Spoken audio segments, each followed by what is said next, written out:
had traveled to the United States to visit my son and his wife at her family's home in a quiet suburban town that looked peaceful on the surface, tree-lined streets, smiling neighbors, and perfectly cut lawns. But something about that place always made my chest feel tight, like the air itself was hiding secrets. And on the third evening, before dinner with my daughter-in-law's relatives, I asked my son to stop at a nearby supermarket to buy a cake because I didn't want to arrive empty-handed.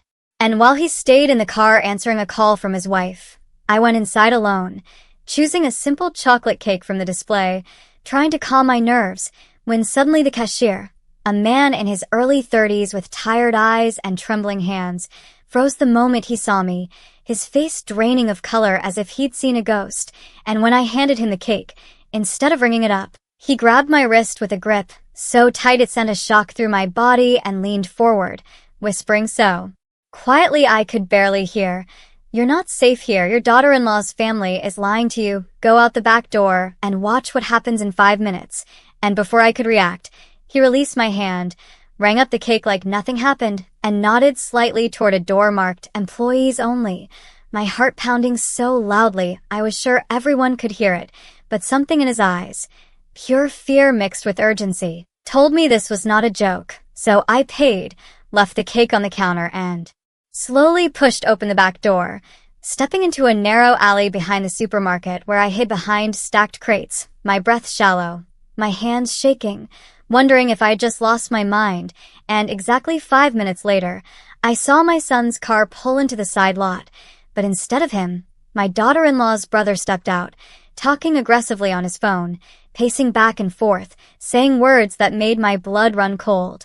Yes, tonight, the old man suspects nothing once the documents are signed.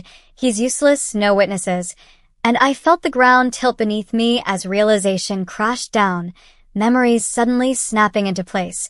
The strange way her family insisted I transfer property into my son's name, the pressure to sign temporary papers, the forced smiles, the locked rooms, and then I saw the cashier exit the back door, pretending to take out trash, locking eyes with me for a split second, and subtly shaking his head as if warning me not to be seen. And before I could move, 2 men appeared near the car, one of them my daughter-in-law's uncle, handing over an envelope thick with cash, saying, "The accident will look natural, old age, heart failure." And my vision blurred as I realized they were talking about me, not metaphorically, not someday, but tonight.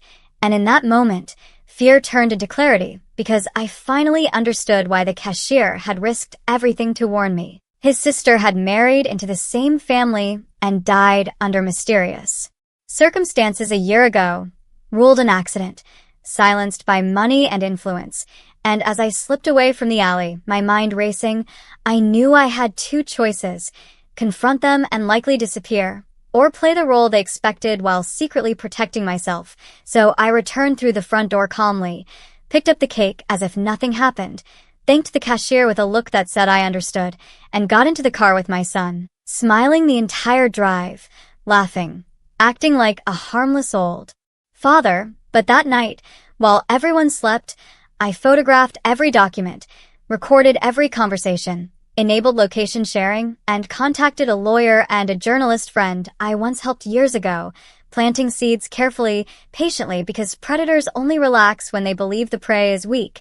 And over the next few days, I signed nothing without copies, redirected assets quietly, and scheduled a public family dinner at a restaurant filled with cameras, witnesses, and live music. And when my daughter-in-law's family finally tried to force the final signature, I calmly slid my phone across the table, playing the recording of their voices discussing my accident, watching their faces collapse in real time, color draining, hands shaking, as police officers, already waiting outside, walked in, and my son, devastated but awake at last, realized the truth he had been blind to, while the cashier's testimony, the financial trails, and surveillance footage sealed their fate.